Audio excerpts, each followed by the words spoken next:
Төрт нерсени Аллах кимге рызкы берген болсо, ал адамга эки дүйнөнүн жакшылыгын Аллах тартуулаган болуптур дейт. Ал эмне? Ман рузика калбан шакиран. Шүгүр кылуучу жүрөгүң болсо, ва лисанан закиран. Зикир кылуучу тилиң болсо, ва баданан алал балаи сабира. Аллахнын сыноолоруна сабыр кылуучу денең болсо, ва заужатан тахфазу фи ардиха ва мали. Намысыңды, малы мүлкүңдү сактаган өмүр жолдошуң болсо, сага Аллах эки дүйнөнүн жакшылыгын бериптир дейт. Ал калби шакир. Шүгүр кылуучу жүрөк, ал сүйлөнгөндү, чыдарымсыздык кетип, ар кимге арызданганды билбейт. Лисаны закир. Аллахны зикир кылуучу тил, ал гыйбатты билбейт, ушакты билбейт, калпты билбейт, жалган сөз сүйлөгөндү билбейт, жалгандан күбөлүк өткөндү билбейт.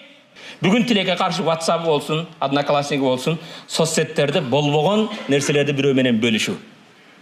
Пайдасыз нерсени бөлүшпөгөн.